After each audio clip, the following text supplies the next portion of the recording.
What's up, everybody? It's Philly. Fourth and Go, our 4 for 4 plus more network of everything Philadelphia sports here at the Heat Ratio Sports Network. I'm Dave Gluckner. That's Marc Tomasini. We are amped up after an Eagles big win in Kansas City, one of the biggest wins in my lifetime of being an Eagles fan. A regular season wins, let me say. I'm just still, super pumped, and we couldn't wait to talk about it on this night, Tuesday, November 21st. What's up, Mark? What up? What up? It's a thankful Tuesday. We are, taking in place of a winning Wednesday, even though lately we've been doing Thursdays. The Eagles gave us what we wanted for Thanksgiving early. They gave us a win. We didn't have to stress. We don't have a game on Thanksgiving, so we can enjoy our turkey. We can enjoy our family. We can enjoy everything. Just watch some good football in the background. It's going to be a great day Thursday.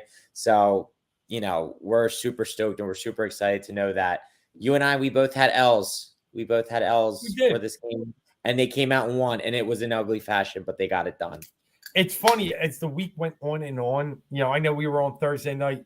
I actually ended up giving out Eagles money line as my pick, and I got a better feeling as we got closer and closer how much this meant to the team, and I think that showed last night. And what I'll say is, it was ugly, it was sloppy. I don't want to say the Eagles wanted it more than Chiefs because that's the Chiefs were playing as hard as can be, but I will say that we definitely showed a little bit extra edge, motivation, especially in the second half there. Played a little bit more downhill. Because, I told you last week, one of my keys to the game was the running defense. I said, as long as we shut them down, we're going to do well in the pass. I was very surprised that the running defense was that bad. But then you got to factor in that they were doubling Kelsey. They were taking people out of the box just to take that passing game away. So for Mahomes to go out of that and throw 43 passes and 4.4 yards per attempt and barely gets, I don't even think he got 200. Maybe I'm okay. It just went so many different ways, but we'll break it down here. But what I'm getting at is I'm just pumped still. That was an awesome win. Think of regular season wins, Mark, on your peripheral of how many, seasons we've watched Eagles football. I can probably go back and tell you 87, 88 is probably some of my better recollection of my early years. So going back 35 years, I'm not sure I can name a better one. Better? No, it's going to be tough. I mean, I think of some games that are just for different reasons. I mean, you got the miracle at the Meadowlands, but that's more of a comeback. That was cool. But that wasn't because of the scenario that they were in.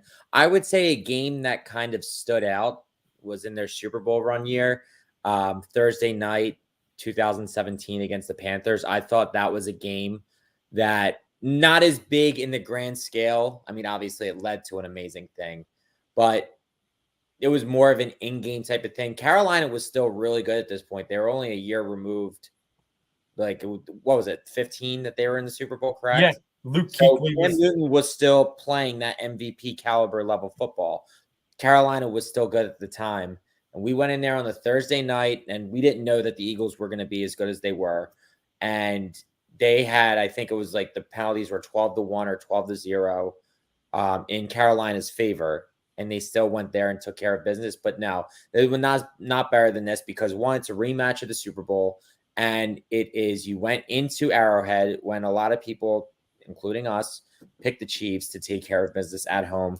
I mean, to me, this Chiefs team is not as good as they were last year, but I still think it's a dynamically huge win. The fact that we were able to go in and do it, especially with the conditions, especially with the way that we played during the game. Yeah, I'll even add one more that Super Bowl season. That one in LA when Wentz did tear his ACL and Foles was able to come in and hold them off and win that game. That was really good too. And I guess I'll even go back to some of the McNabb seasons. There were some real highs, obviously, because we won some important games. I'm just trying to think of. I know some. Well, I guess the more I think about the McNabb era, some of those great playoff wins. But yeah, this one is for a regular season with the stakes where they were, the storylines that they were. I think this really just. Monday Night Football, it kind of had the mix of everything. And ESPN came out today and said that's the highest rated game of viewership they've ever had in the history of them taking over Monday Night Football. That's since 2006. So we're talking a good 17 season. It's the highest game, I think, since the early 90s It when was Monday like Night Football. 25 years or something Yeah. like that. Yeah. And then, I mean, Highest game of the season. and yeah, obviously, and it led up and lived up to all the expectations people wanted. Now, some will say I wanted more of a shootout or something like that, but they saw a back and forth game filled with some mistakes here and there. But even when we got a little bit stagnant in the game, I'll call it, there was always something big going on. Yeah. You know, a big play on defense, like KC, when we got really flat, was sacking us like crazy. Yes. That always adds some good level of energy. And then on our end, we were able to really create some turnovers in the red zone. Byard and Bradley Roby coming up with 2 huge turnovers in the red zone. I think, it was just an entertaining game all around, even though you only get to 21-17. Then I'll say this. And we've talked about the magnitude of the game just from a winning standpoint, but I'll also mention this season in its own. 9-1 now for the second straight year. Only 3 teams or 2 other teams have done that in this modern era of football. One of the most recent was the 05-06 Colts to do it in back-to-back seasons. Jalen Hurts has pretty much lost 2 games in the regular season in 2 years. It's an amazing run, but more importantly, it has put the Eagles still in pole position in the NFC. The Lions were a game behind. I mean, that was the key here. Yeah. And the Lions, they have lost a game in the AFC. We have lost a game in the AFC. So it really is critical. That's going to be the tiebreaker that we have with them. And they've lost one in the NFC. And that's really where we're going to be able to kind of hold them at bay a little bit. Dallas is obviously, biting at the bit. And San Fran's there coming in here in 2 weeks. So to be able to keep that gap, because otherwise we lose 8-2, 8-2, everybody else 7-3, and it is a logjam right now. That breathing room is really important. Oh, it's monumental for what they can do. It kind of like gives them a little ease with this gauntlet of a run that they're on right now. And they're all, a lot of them are not must-win games, but in that level of we want to get those, but we know it's going to be hard for them to win every single game in the next. What we got? We have Buffalo, San Fran, Dallas, Seattle. That's those next 4 games. That's a rough stretch. I mean, if they go 4-0. I mean, yeah. I mean, like, let's be real. If we're just being honest, they can do it. It's not that they can, but they just gotta. I mean, I'm not gonna lie. They got a little bit lucky last night. Definitely things went their way.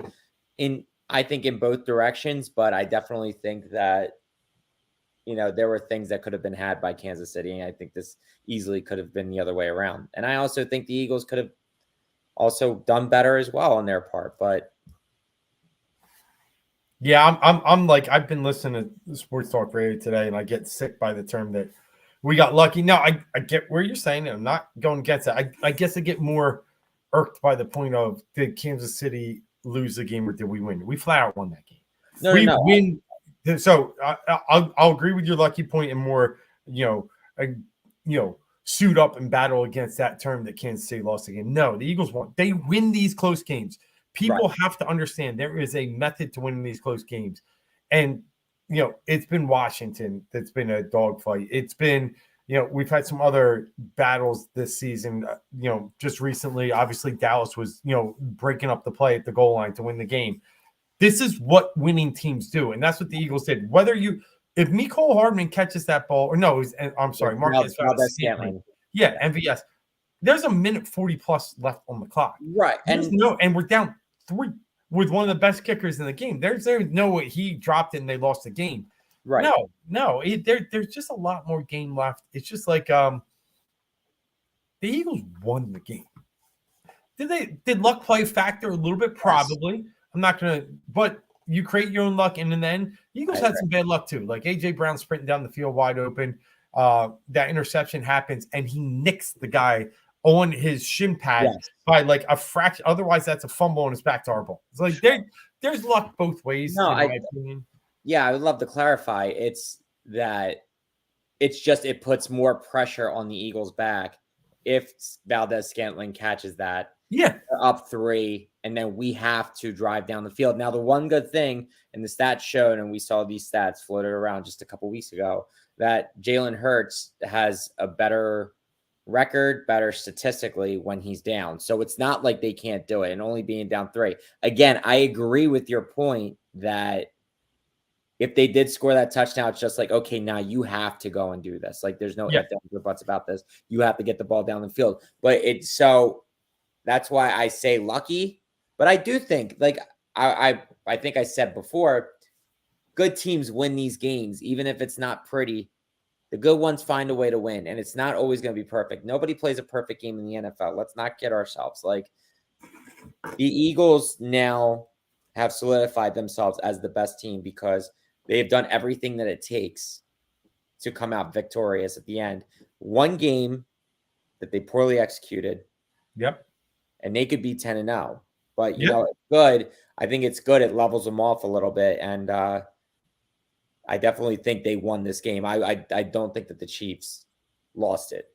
Yeah, no, I think we're on the same page, and there is some luck involved. I mean, football is luck. There is Yeah. luck in it. The ball bounces a different way. Like, earlier in the game, Jalen got stripped, and we were deep in our own territory, and it was earlier in the game, and none of the Chiefs could get on top of it, and we were able to get the ball back deep in our own territory. Like those things right there, like the ball bounces, the ball don't lie. Like, right. No, I agree, and that's why I'm not taking anything away from the. There's a little luck on both sides, but you create your own sometimes, and things work out. Here's what I want to get to, and a few things here. I do want to get into kind of what were the keys of the game, and I also want to just talk about, the simple fact of the matter is, I still think the Eagles are being a little bit disrespected in the national media. So we'll go to those two topics, in situ here in parallel. Let's start off with the keys to the game, and for me, it was. I mean, a whole lot of things, but I got to give Sean Desai some credit here. Whatever you drafted up, where you crafted up, you weren't carved up in the secondary. Yeah, you were carved up in the run game. And now people are saying, oh, we didn't make adjustments. He kind of did at halftime because the run game really didn't get loose in the second half. I think we held them to like 30 or 40 yards. 32 yards rushing, I think it was in the second half. Yeah, so it was a fantastic – there were adjustments made. And I think, minus the drops, there were some plays open. He just created a scheme that was good enough to create some pressure. Now, there was an all-out blitz, zero-man coverage on one, and Mahomes made a great throw. But I still like the play. I like the play call, give him a look, and make him make that perfect dime, over shoulder Justin Watson. I think the key to the game for me was Eagles adjustments at halftime. Obviously, being down 10, you got to make some adjustments to win that game. They found a way to create some time in the passing game, and they found a way to run the ball still effectively, even with some jet sweeps in the second half. And then defensively, they were able to really hold that run game a little bit at bay and make the right plays when they needed to. So I think for me, the biggest key was in-game adjustments. And Sirianni has proven he's pretty good at that. Yeah, I mean, you could see there was a totally different change of pace with the game. Like they kind of, rallied and figured it out and just locked down on the things that they needed to do better. That's 100% for sure. It's not as much I'll get to my keys of the game. What was something that I touched on last week that I wanted to be the X factor is the replacement of Dallas Goedert. And I think that's what got us in trouble in the first half. I know like I said, I went in a different route here, but just, I guess no, I could use this as my point. They were able to adjust in the second half to the blitz. Kansas City sacked us 5 times in the first half. We were able to correct that in the second half. I did think they went too many bubble screens, but I was hearing somebody talk about how that actually could be a Jalen call just based on what he sees at the line. Yeah. So because something that, and I think this is where the Eagles adjusted, and you saw a lot of it. Trent McDuffie, who's a good cornerback, really good player, he was coming off the edge a lot, outside of the DNs, and he was, coming in for the sacks. So Jalen saw it, turned, and would throw, but he would still get in the passing lane. But it's better than a sack, that incomplete pass. Like I said, I was a little disappointed because I thought Julio Jones was going to have a bigger key, and They really didn't use the tight end at all. They actually went to a lot of 4 wide receiver sets with the back in the backfield. But again, they were able to figure it out, and and I also think that Jalen got more comfortable in the second half, and I feel like he was ready to let it fly a little more, and he just looked like kind of lost in the first half. Like he was very stoic in the pocket, and he was able to just air it out a little more in the second half. Definitely a big adjustment on their part. Well, it was like 2 air outs, but no, I do think they. No, I know, but it wasn't like every time he dropped back in the first half, like he was just like looking for. Now the line was collapsing on him big time too, and I think that's where the adjustment came, because there were so many times where Lane would miss the outside guy because they were showing different exotic blitzes. They were able to catch up to what Spagnuolo was doing in the first half. Yeah, no, I agree, and I think we're getting to something, and I don't know if you were going to get there, but the one cool adjustment and one cool thing they did, and it seemed to work well at times, was the 0 tight end packages. Actually, they decided at some point, like, this ain't working. Stahl can't get out there. I think he had 1 catch. Obviously, Cal Katera got hurt, and then Albert O only came in for like some tush pushes, but they're just like, we're going to run some 0 packages. And I thought that was cool, some 20s and 30s. But I think that was a neat adjustment they did. That's not always going to work. You're going to need some tight ends in to really create the running game. But the Chiefs were susceptible against the run, especially if they were going to run that. They were blitzing the cornerback all the time. That's all they were doing. And it was very confusing because they would blitz the cornerback and drop 2 defensive ends. They still only rushed 4 at times. But it was just from all these weird angles. But I did think the Eagles had a really interesting offensive strategy without Goddard. Now, I don't know if that would keep going, but we'll have to see, because they need some tight end involvement. Another adjustment that they made, which was good to see, they really utilized Swift out of the backfield, which is what I thought he was predominantly going to do when he came here. I didn't think he was going to be the bell cow lead back type of guy. They were able to get him going last night, which was great to see. But because the Eagles for years under Andy Reid, especially, dink and dunk, like literally, and they just made it work because they always had a good offensive line, and the linemen would just get downfield and block. And Swift had like at least 2 or 3 really good screen pass plays for long yardage, because they were like, okay, we know they're sending the blitz, we can do this. And I almost think they waited until this point where they felt that they were going to be really pressured, and they were able to take advantage of it at times. Like, some 20, 30-yard plays came out of it. So I think that was a big adjustment for the team, because I remember the one it took them like to midfield, and they were deep in their own zone, and you could just tell I feel like that's where things started to turn and started to change. I felt like that screen play really changed the momentum for the Eagles in their favor. And I feel like that might have been on the drive that Devontae caught the ball at the 1, I think. And if that was so, then it definitely was a turning point. But then again, he also had like 4 catches on that. Maybe it was one of the other scoring drives, but I know that was a big key for them going forward. Yeah, so let's move into kind of what the biggest play of the game was. Again, recapping the Eagles versus Chiefs here on 4th and Go, Philly 4 for 4. I'm Dave Kleckner, and that's Mark Tomasini. As we hit just about the 1/3 race poll, as we do here through an hour, I'm going to give you mine. And there are so many different iterations that we can get to, and plays that really change the factor and flow of this game. But I'm going to go with the Bradley Roby punch out and fumble for Travis Kelce, because at that point in the game, I want to say it was 17-14 when that happened, not 17-7. And it was just a huge point, because I remember telling my boys, I'm like, we can't let up another touchdown. We just got a touchdown. I can't get back down 10. That's a lot to climb out from in 1 quarter.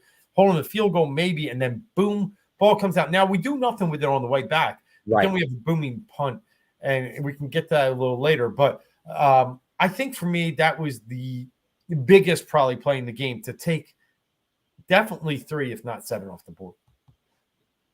No, that was, I remember just being like, if we can just salvage a field goal here, that's fine. It's more than doable. They can come back down the field and they can score a touchdown. Didn't happen that way. They stopped the points. I thought that was great. Honestly, I might have to refer to because part of me wants to say that Devontae catch that put them at the 1. But I think he had a really good drive. But that DeAndre Swift screen pass, I feel like it didn't. I have to go back and figure out when that was, but I do remember that just being like, because I think that was like a 2nd and long or a 3rd and like 6 type of play that they were able to get off and bring them to midfield, and I'm pretty sure they scored on that drive. So to me, I think that would be my play that said, okay, we're back in it, because it felt like even if it didn't lead to a score, I know it sounds terrible, I'm saying it like that. I felt the shift. I felt that we know that we can move the ball against this team some way, somehow. We will find a way to win, and it got them to that gritty win. Yeah, no, I'm there. I think that the Devontae play was also, a very key factor. I'll give you a pretty sad story though. I bet Devontae on many things, but I bet him go over 100 yards, and he got 99 because he didn't get in that play. And I knew then, and there were 7 minutes left in the game. I was like, someone I was talking to, like, they're going to get it. No, that was it. That was his one chance. Yeah. But it's all right. It was like 6-1. Like, it would have been a nice little payday, but he hit on all the other things. So let's break it down to the point that I spoke about earlier. And that is, I still think, the Eagles going into that game were ranked 7th in DVOA, 8th in FPI. A lot of people still weren't giving them the all due respect because of their point differential and the way they were winning games. It just wasn't, the eye candy everybody wanted, but yet they forget that Kansas City lost to Denver, who is crap, and Dallas lost to Arizona, who is shit. And I mean, San Fran, they lost to Cleveland with a horrendous quarterback, which was awful. But, we tend to forget those because we only care about the big blowouts. We care about when Dallas beats the Panthers 33-10, and that looks good. So I still think, even today, Dan Orlovsky came on and said the Chiefs are better than the Eagles. Oh, okay. Could you have said the Eagles were better than them last year, even though we lost the Super Bowl? Because I can't. And I can't sit here today and say Chiefs are better than the Eagles. You're just I don't know what you are. I know your wife is an Eagles fan, but that is just a horrendous take. He's also sitting there backing every quarterback that plays like Kenny Pickett and Zach Wilson. But I still feel like there's a little bit, there are people that still say, okay, Eagles are the best because they're 9-1. But that's it, because they're 9-1. Stephen A., Shannon Sharp both said the Eagles are number 1 in the power rankings, but they picked San Fran to make the Super Bowl. So it's like, I still think there's some. Jalen Hurts is a damn dog and a winner.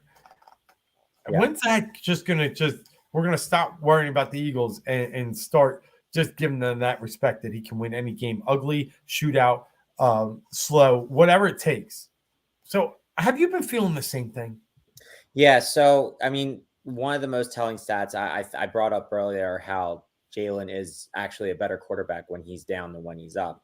But the same comparison, I think Jalen has the best QBR when down, when trailing. And for example, that you brought up, Dak Prescott has the worst, or like the 28th ranked QBR. Like Jalen Hurts is 90. I thought it was like 92 or 95. And like, I mean, Prescott was very, very, very low. I forget the number, but it shows that one's ready for, when the lights are brightest and when he's needed the most, and the other doesn't. I mean, it's the Cowboys' MO. They constantly lose.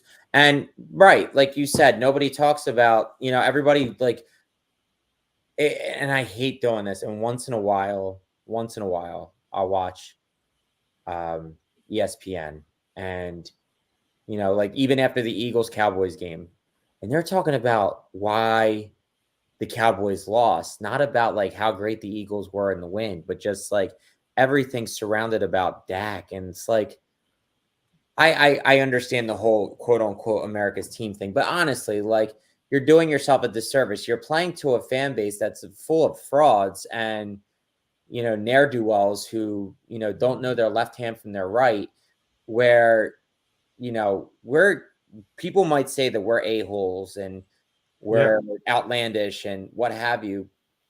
Think there are some in the fan base that are, but that's with every fan base, but we just get zeroed in on.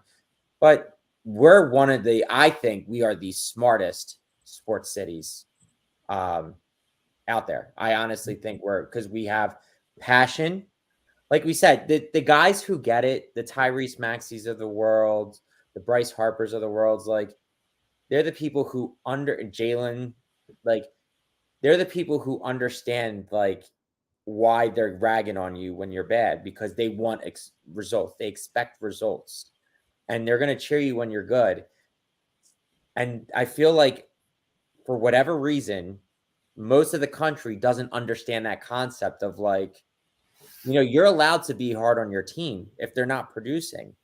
We're not in this. We're gonna clap for everybody. We're not St. Louis. St. Louis is so guilty of it. Like they're not gonna get down hard on you for being bad. Now St. Louis is like baseball heaven or whatever, but like when they're mediocre, like the fans don't care. Like we do. We put our money and our pride into this. So for whatever reason, I feel like because we're the truthers, we call it like we see it.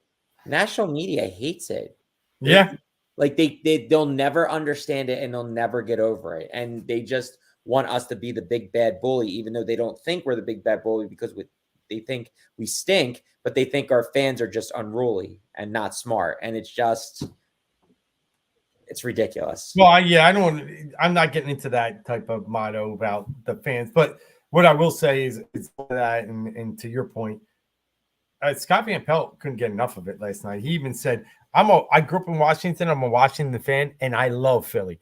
He couldn't even get his show going. He could tell his producers in his ear while he was going out to break one time, I can't hear it all. And that's because Philly came down and took over. And the best part about the whole thing is that they decided at some point after Devontae Smith was in the end of his interview that they had to break out a Dallas Sucks chant. And that's who we are.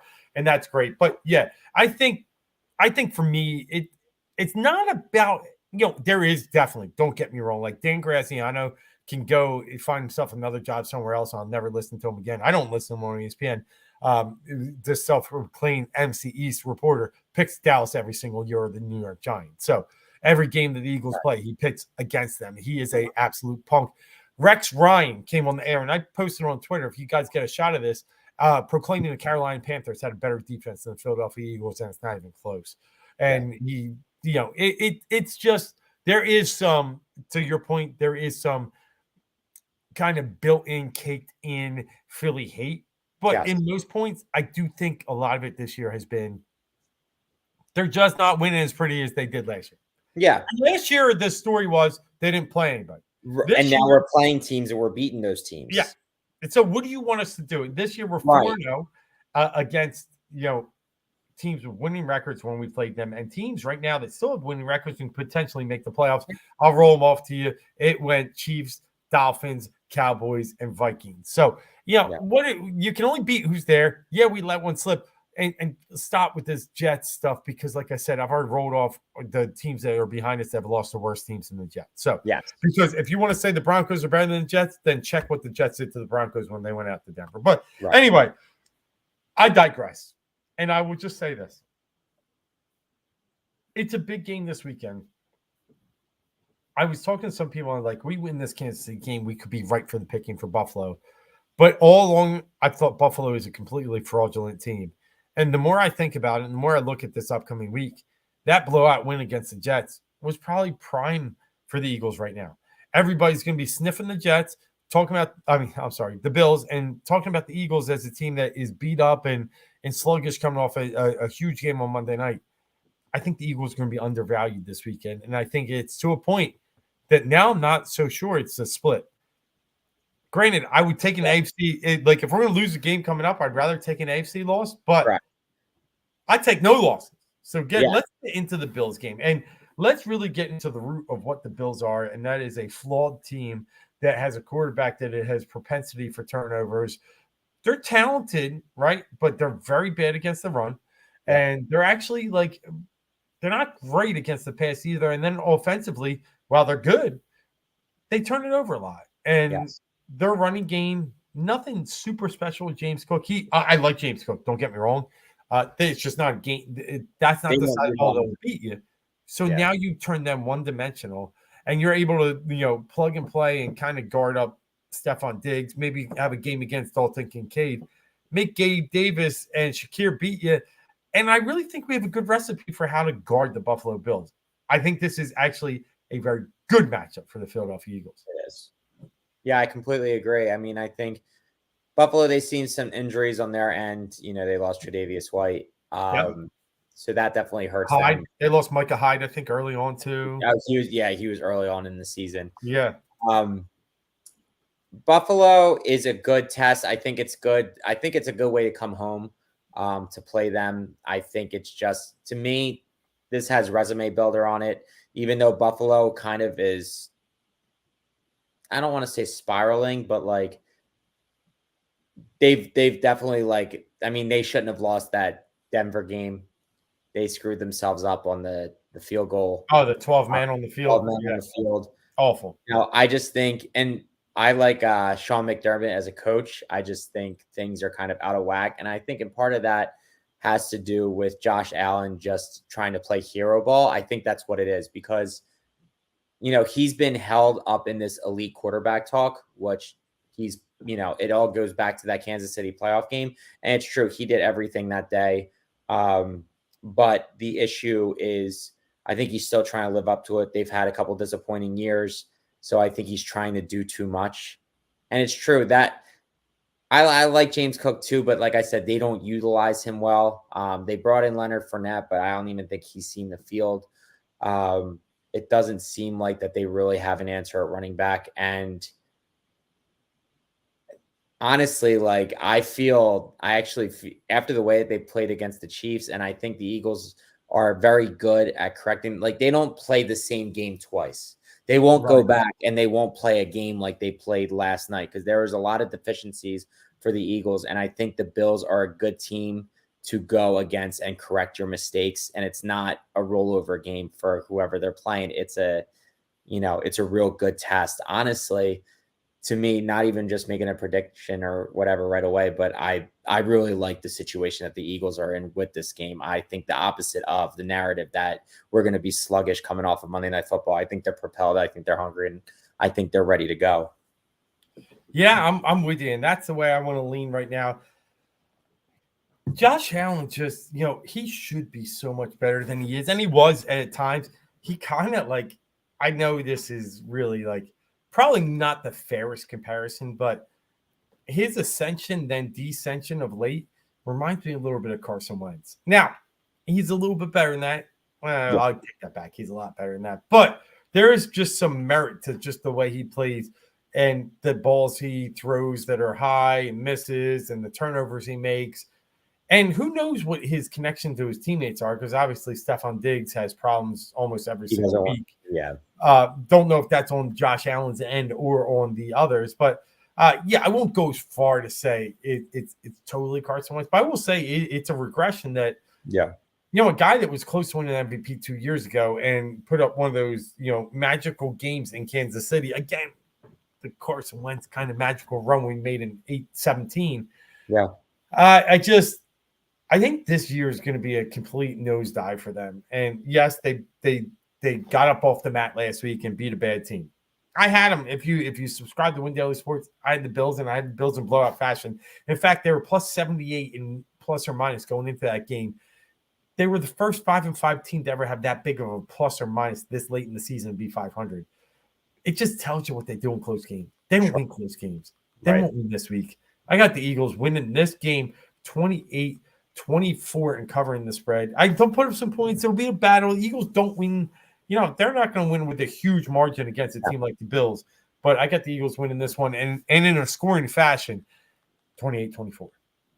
So going back to your Carson Wentz regression point, it does smell like that. Not to, as big of a degree. I don't think Josh Allen is just gonna one day lose it. I don't think he's just gonna be, a shell of himself. I think he kind of plays like Brett Favre.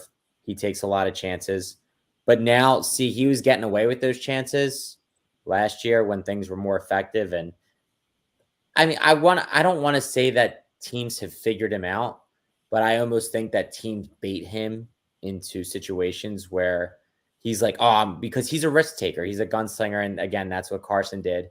That's what not Aaron Rodgers. I always want to say Aaron Rodgers. Brett Favre did. He always just went. And when you're on, you make those hell-raising plays.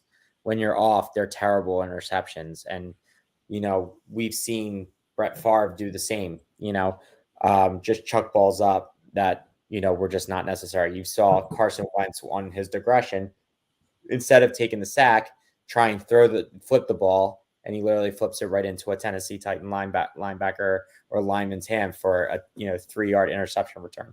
So I definitely can see.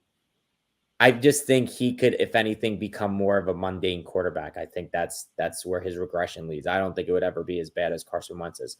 But with that being said, yeah, I'm feeling you. Like, the Eagles did not have a great offensive game. They had a really good second half defensive game. They had contributions from Byard and Roby, and I hope that this gets those two. Roby's finally healthy for us. I think that was a very key signing for us. If he can stay healthy, Byard, this is what we wanted to do. I honestly think that we didn't talk about this. That missed play that led to the Justin Watson touchdown, I think was a big moment. Because I know he was bad. That was Byard. Yep. That was Byard all completely. He missed his assignment.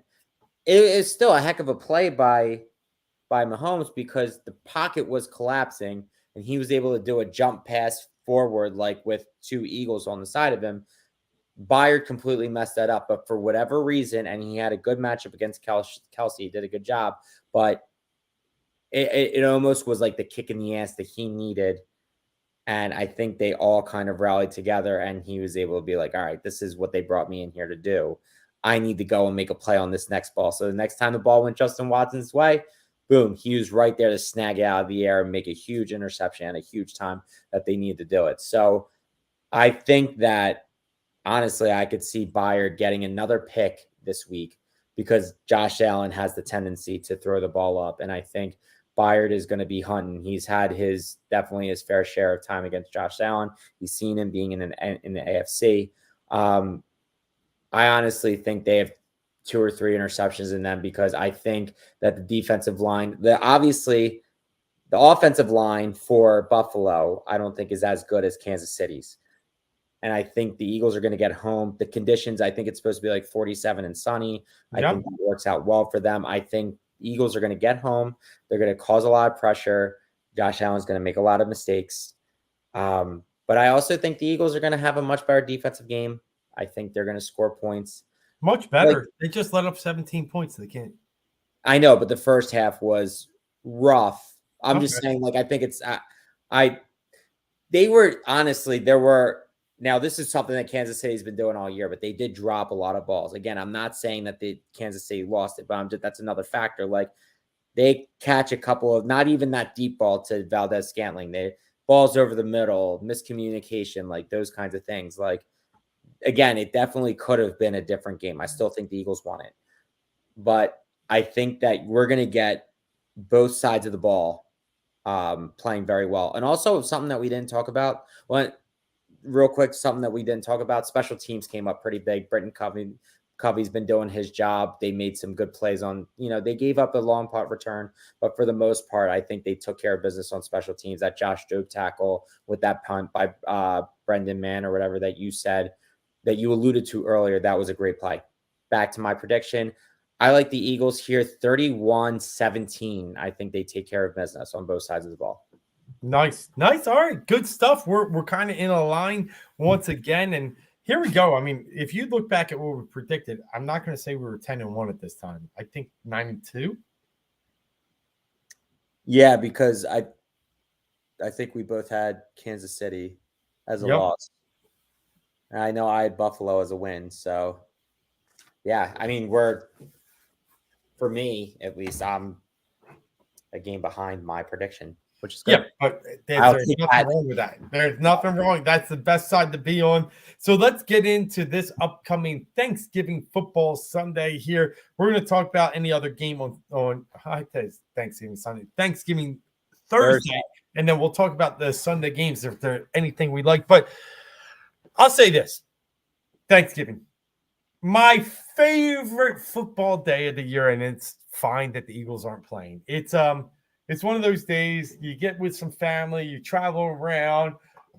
There's one game on per, blocked session. Right. You always got Detroit at 12:30, Dallas at 4, and now we got the night game. The night game this year being the best of all of them with San Fran and Seattle, but it's just a conversation point. It's games going on. It's a wonderful day to just spend time with the ones you love and then also get that cooking in the background and have some maybe even betting sides that you like. So it's an awesome day, and I'd love to break down this 3-game slate. So let's start with it, Mark. Let's recap quickly. Last week I was 1-2. You were 2-1. Correct. The breaker was the Raiders and Dolphins. You hit that one. You hung on the high spread. That only, by the way, big spread that hit last weekend. Well, no, the Bears, I guess you could say technically were a higher spread too. Oh, well, I guess the Giants were too. Well, yeah. All right. That wasn't the only one. But there was a few that did cover, and that was San Fran was one of them. So, but good picks there. So I'll let you lead off with the early game, Detroit, Green Bay. All right. The Packers at the Lions. The Packers are coming off a win against the LA Chargers, who seem to just manage to mess up everything. Brandon Staley stinks, right? Brandon Staley. You're right. There's no way that he can return as the head coach next season. It's such a waste of talent on both sides of the ball. Like, honestly, and he has the audacity after giving up 397 yards to this Packers team that Aaron Jones went out again with injury. Jordan Love, who I don't think is the guy there, give up 397 yards. Like, I'm sorry. And you say, oh, yeah, I have all the confidence in the world. We did fine. It's not an issue. Yeah, 400 yards to that Packers team is an issue. He should honestly should have been canned this week, but they have a little grace in LA and decided not to get rid of him. With that being said, the Packers, coming off that win, to me is not that huge of a win, even though for them it might be. The Lions, they're coming off of a come-from-behind win against Chicago, as you mentioned. How that happened, I don't know. But to me, I think the Lions correct their mistakes, and I think the Packers fall back into suit. I like the Lions at -7.5 here. Oh, yeah. There was a strategy I took, and if you follow me a little bit on Win Daily Sports, I play the and we're getting into week 12 here, and I give you a winning survivor pick every single week. And I'm still going in my league down to 5. It would have been a little bit better if the I think it was, if the Bears could have held on against the Lions, but that's okay. What I said last week is I went with the Jaguars because I felt like they were a better matchup at Tennessee, and I wanted to save the Lions for Thanksgiving. And guess what? I still feel that way. And the Lions got that scathe in the teeth win, like Mark mentioned, and now they can just kind of hit the reset button. They absolutely dominated the Packers in the first matchup. I think they will do the same this week. Jordan Love, it's crazy. I thought at some point I was going to see a quarterback progress. Instead, I felt like there's more regress here. Now, can the Packers still get to 7 or 8 wins by the end of the season? Yes. It just won't be this week. That was a good win by them last week, but they can't do that against this good of a team. And now Aaron Jones is out. A.J. Dillon has looked like, he's stuck in mud this year. How do they move that ball against Detroit's ferocious front line there, led by Aiden Hutchinson? I don't know. I'm with you. I'm going Detroit Lions -7.5. And I don't love giving big points. Now, in this situation, that half means a lot to me. I don't love that hook either, but no, I do. here's what I was getting.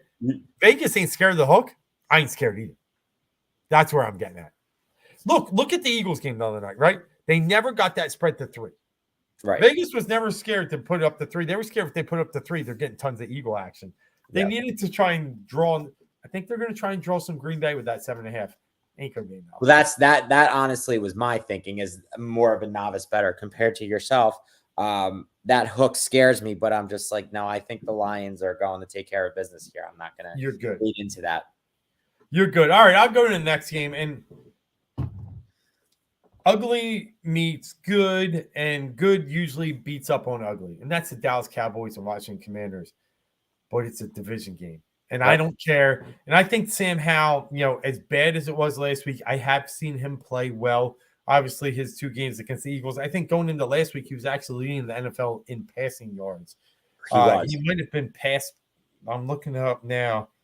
No, still leading the league in passing yards by about 76 over CJ Stroud. So I tell you what, I think Washington's going to give Ron Rivera, as much as I find that he's not the greatest coach in the world, I think he's going to put up some fight. And looking at the number in this game, in a divisional game on Thanksgiving, when the Cowboys, frankly, have some bigger games coming up after that, I'll take the Washington Commanders with the points this week, plus 11. Give me the Commanders. Okay. Yeah, I had 10.5, but I'm right there with you. For the reasons that you said, and I think that, the Cowboys are coming off of a couple cupcake walks the past couple of weeks, Giants and Panthers. I think the Commanders are going to give them a little something to talk about. I think it's going to be close. I mean, always a division game. Honestly, I could see this being like a 3-point game just because the Commanders are just like your like pesky little brother that you just like want to like nudge off of you. Yep. Like that's what they seem to me, especially when they're playing their rivals. So us and the Cowboys. So I'm right there with you. I have Commanders at 11. All right, 2 for 2 so far. I'll let you lead off the night game. And again, a 7th game, probably the closest by a half point, but also looking like the best game on the board with a 7-3 versus 6-14. That means a lot. So we got a 7-point home dog in the Seattle Seahawks playing the San Francisco 49ers. It's always chippy between the Niners and the Seahawks. It always is tight.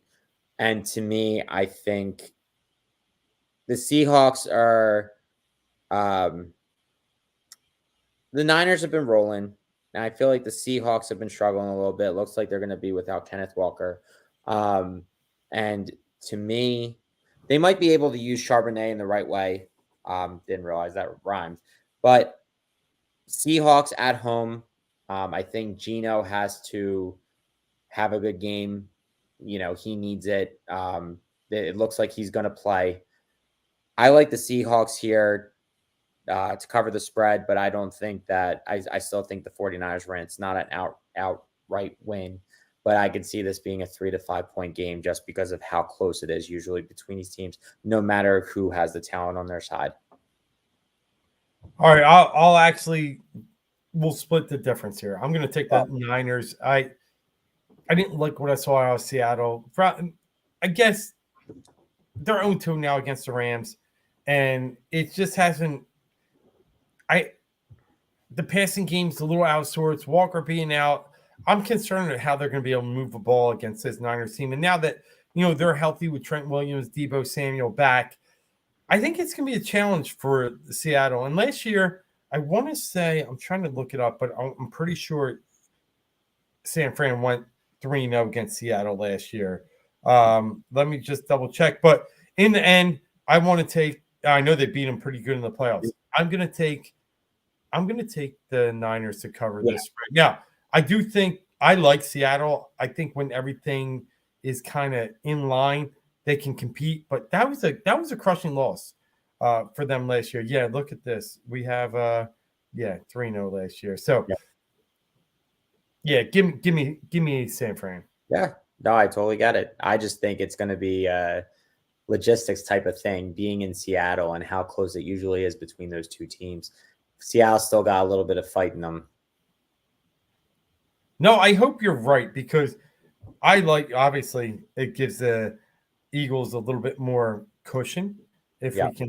we can get, Seattle to compete and maybe win that game. But yeah. All right. So I'll recap mine. I'm gonna go with a favorite. I will go Lions, Commanders, Niners. And I will go favorite dog, or no, I'm sorry. Yeah, favorite dog, and Lions, Commanders, Seahawks. Yeah, I like it. I like it. All right.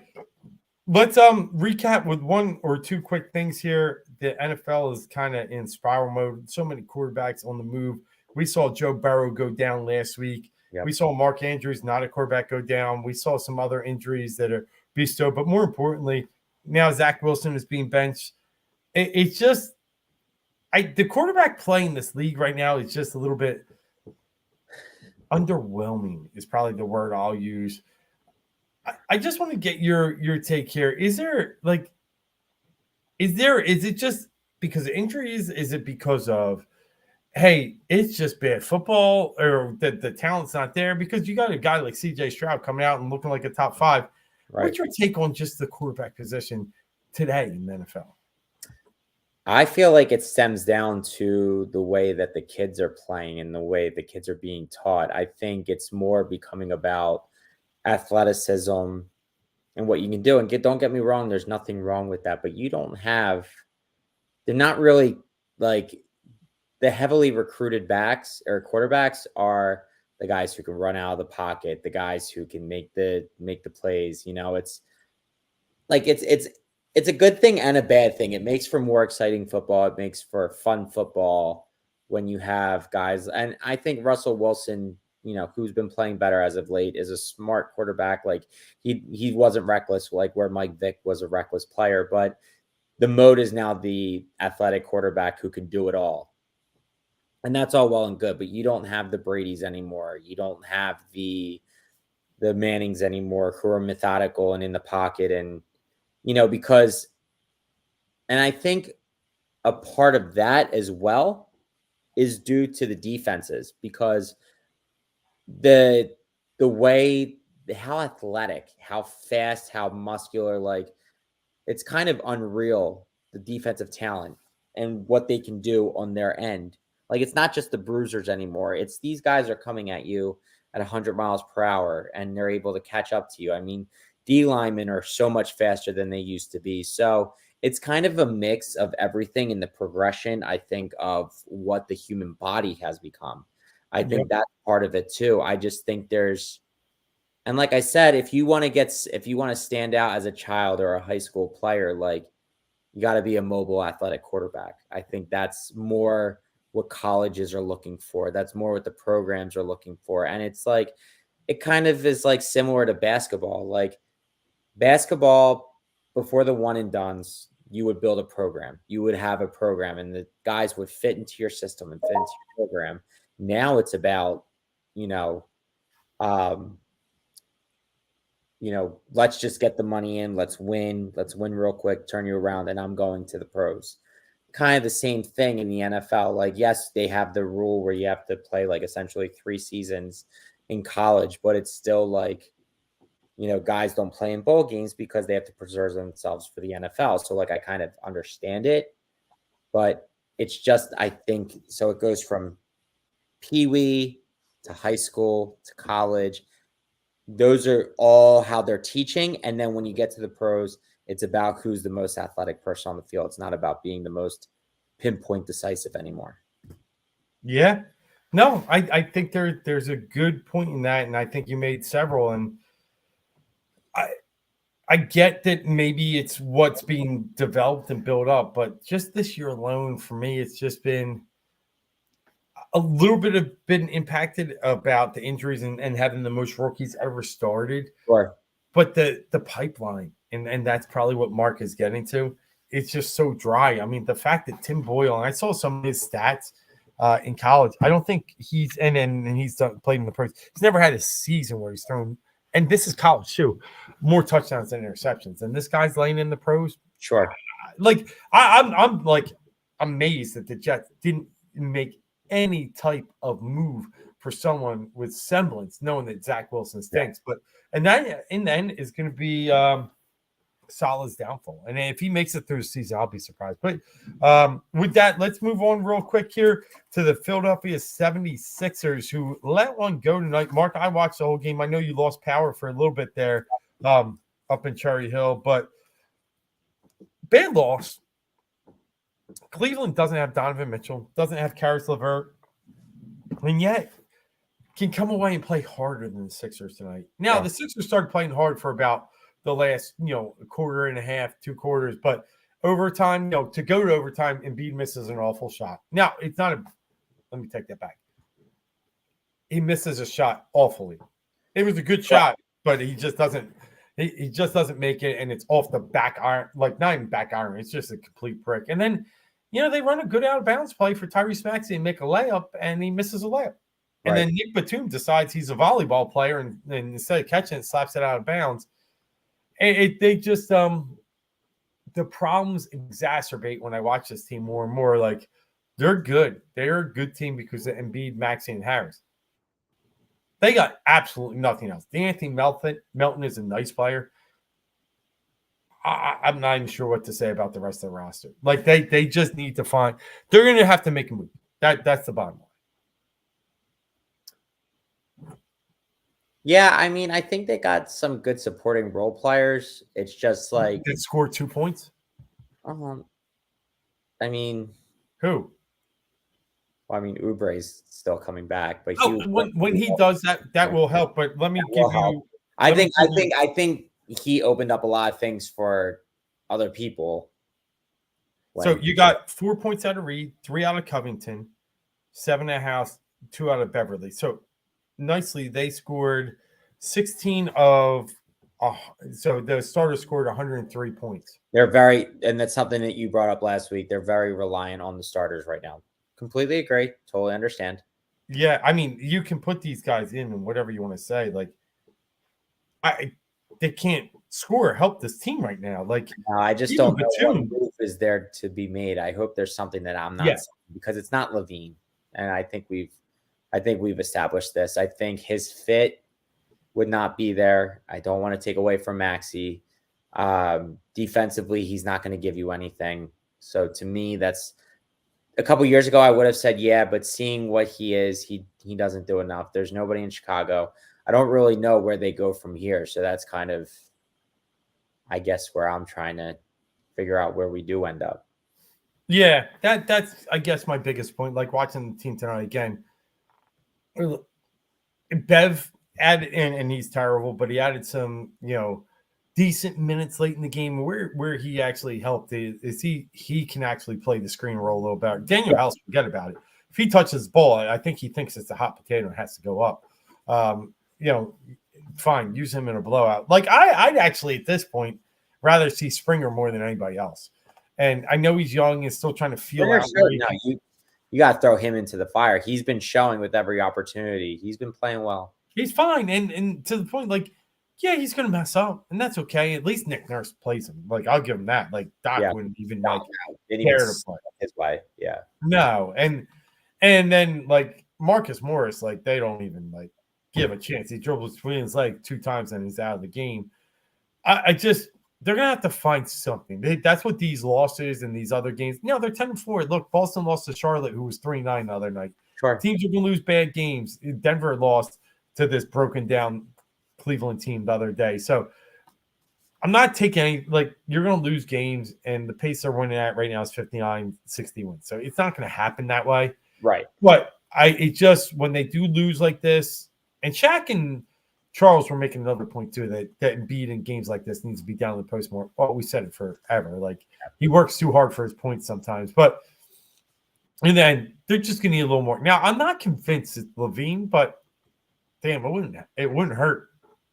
No, it wouldn't hurt. And he'd give you some bounce. And I think he'd give you some athleticism. But I just think what he's lacking on defense, because like we're so convoluted in what we want, because we get these like all defensive teams, but then we can't score. So like then we're back to the same predicament. But then if we go and get a guy like Levine, who really, I guess like you can call him a scorer, Like he can hit the 3 ball sometimes, but honestly, it's more that he can cruise the lane and he's good in the fast break and he's athletic in that aspect.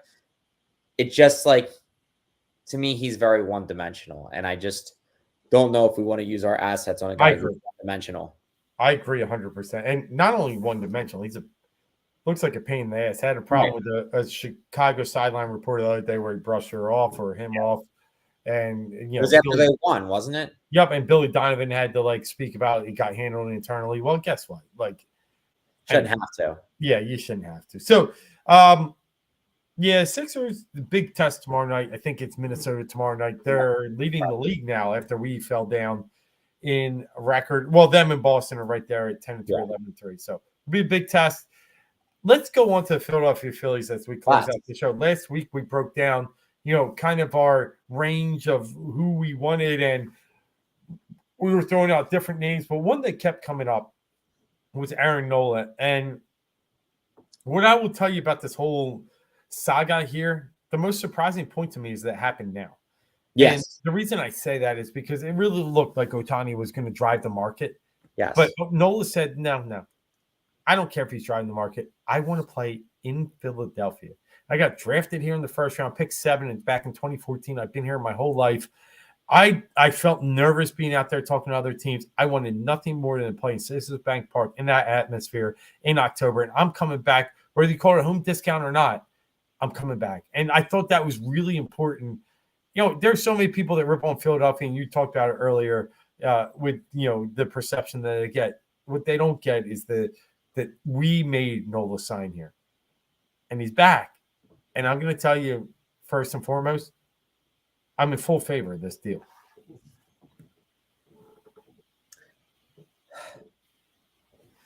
The value is great.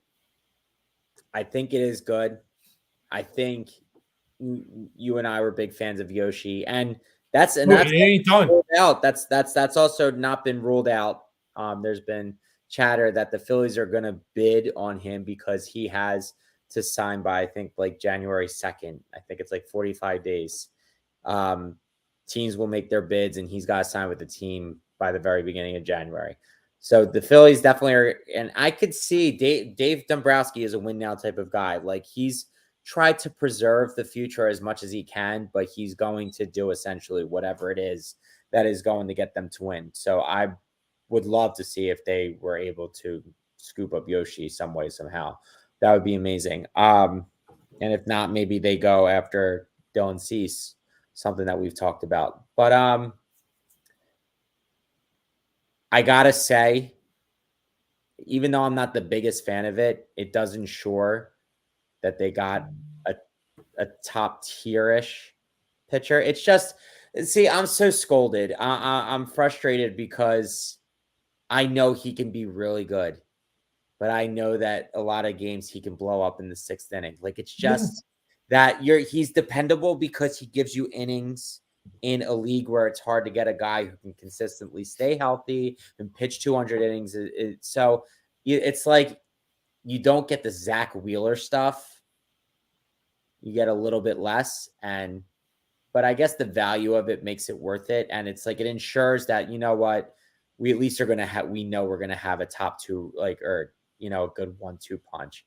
If not, maybe 1, 2, 3, if they're able to pull in somebody else. So I was kind of like in my heart of hearts, to be honest, and I know it sounds wrong. In my heart of hearts, I was hoping to get out of the Nola experiment just because it's frustrating. Like I've always wanted him to do well. It's not that I didn't, but it's just, there were so many times, like I remember earlier in the season, he pitched a gem against the Rays. I think he went like 8 2/3 or 8 1/3 and struck out 12. And then the next start, he got blown up in the 5th inning by like, 2 homers or 3 homers in his start and stuff like that. It's just, and against a lesser opponent. So in the end, I'm really staggering on the fence, but I'll lean a little bit more to I favor it than not, because it ensures that we're not left, scrambling for a second pitcher. Yeah. I mean, So he talked about at the end of the season, he said, "Hey, I found an adjustment." And obviously the adjustment worked because he had a 2.3 ERA and I think in his last 4 or 5 starts, and all those being pressure pack situations. Yeah, I got you. The World Series Like, wasn't and greatest last year. he's also a guy who can lose and then readjust and put himself in the wrong place. Like, I feel like he's kind of like not the strongest headstrong guy, and I'm not coming at his personality. I'm just saying, like, he's also a guy who can just lose it too. He can, but he looked well down the stretch, and he's a guy that I can trust in some big games. Yeah, the World Series, I think that was more fatigue than anything, a long season, but he's a guy that you're going to get 30 starts out of, and coming into the season, that's what I need. To win in the playoffs, you need a 1-2-3. The Rangers won the World Series because they have Jordan Montgomery, they had Nathan Eovaldi come up. And they used mixes of Max Scherzer and some other guys. They're able to win the World Series, and the Phillies weren't far from that. But all the Diamondbacks had was obviously Gallen and the guy that looks like give it to me, who shut us down in Game 7. 35-year-old. It'll come to me, but yeah, they were able to beat us with 2 starters, but in more times than not, the team that's going to win in the end is a team with 3 to 4 and able to throw multiple games at you when it comes to a 7-game series, which you get in the CL or LCS and World Series. So I'm a big fan. We know we have a 1-2, and now we're going into this knowing fair and well that we're probably going to try and get a 3-2. 7 years scary, but he's not a guy that lives on velocity. Last year, Aaron Nola let up 32 home runs. It was the highest he's ever let up, and that was because he was just too high in the zone and he was too much middle in. He gets away from that and brings back that ground ball, uses a little more of the changeup. He's going to be just fine. So I trust Aaron Nola in the end, and I love the signing. It's something that the Phillies did in the 2010 era, but they did it more with offense. I can trust older pitching more than I can trust older offense. I'm okay that they lock him up and then next year lock Wheeler up, and we'll be okay finding that 3rd or 4th that we're going to get. I still believe we're getting another pitcher coming up. But did you look up the name? Why was it skipping us? Brandon Pfaadt? No. Yeah, he was good. No, the other dude. No. Then he started Game 7. Let me see. Oh, I'm sorry. So 6. 6 is 6. Okay. Yeah. Hold on. Yeah, and I'm a baseballer. Merrill Kelly. Yeah. Merrill Kelly. Yeah, he looked like that guy, the comedian Chris something. But anyway, yeah, but that's not strong. The Phillies are stronger. I was just trying to think. What was the last point that you made? Oh, you trust the older pitching. I agree too. And it's not. I think the first 2 years of the contract can be great. And those things. It's a 7-year contract. I know by year 4, me personally, I'm probably going to be annoyed and being like, we can't get out from under this contract. Like, I think they'll find a way to offset it, like by year 4 or year 5. But it's like one of those things. I do think when he loses it, he's going to lose it hard. I don't think he's going to be a guy who's. I hope I'm wrong. I hope I'm right in the path to where he's figured it out. He's got it all together and he's ready to rock and roll, and he's going to give it to us for another 5 years because he's not making it through that contract. But just like a lot of guys that we've signed to long contracts aren't going to be able to hold up their end of the bargain. But, like I said, I hope I'm wrong, but I feel like in like year 3, year 4, I'm going to be frustrated that we're paying him, 24, 25 million a year, and he's given us nothing. Yeah. That's we'll see. Guess what? I don't care about 7 years from now. Sure. I know, of course. I got to win the World Series, then I won't say another word about it. I got to win the World Series in the next year or 2, if not win a couple in the next 3. But that's where we are in the Phillies watch right now. And I don't think a ton will happen. As you mentioned, Yoshida is coming out. He's been listed or posted, as they say in Japan. You have 45 days to sign him. So, like you said, you could go out to early January. I think it's going to have to really decide a little bit on the Shohei market. I just feel like that shoe's got to drop before a lot of other things can. Yeah, somebody's just got to throw the money at him. I mean, there's the talks of the Dodgers maybe throwing him the money and then going after Trout in the trade to bring them both over to LA. Well, bring them right across the street. Yep. But, yeah. So we'll see. Awesome. Well, good stuff tonight. We ripped it and wrecked it for a Tuesday, a Turkey Tuesday, a Thankful Tuesday, a Thirsty Tuesday, whatever you want to say. Tuesday. We're all just amped up after a great Eagles win. One of the best, like we said, regular season wins in most recent history, if not, our history of watching this team here. The Eagles did beat Super Bowl. Like, there was this era when they did win, like, they beat the Super Bowl champion like 5 or 6 straight years. But that was when Super Bowl champions were coming out of the NFCs. This is different. Going to an AFC West team that has a home field advantage similar to what we have, it's going to be one we remember. But now we got to take advantage of it. And going forward, I have the Eagles 28-24. Mark has the Eagles 31-17 this weekend. And we'll be back next week to talk about an Eagles victory against the Buffalo Bills, leading into a huge matchup against the San Francisco 49ers. We'll pick a day. Stay tuned to our Twitter account. Stay tuned to myself, D. Glack, Philly Sports Source, Mark Tomasini, and we'll be there all the time to talk Philly sports with you. Mark, you got anything before we get out of here? No, I'm just ready to rock and roll, hoping they go to this Bills game this week. I think I have a line where I might be able to, so we'll see. Nice. Well, maybe I'll see you down there. I'll let you know. But with that, everyone, have a safe and healthy Thanksgiving. Just I appreciate everyone that follows us and talks back and gives us that feedback that we need, and we're going to keep pushing going forward here. But spend that time with the ones you love and give thanks for your health and for the Philadelphia Eagles. Until next week, I'm Dave Gluckner. That's Mark Tomasini, and we're out of here.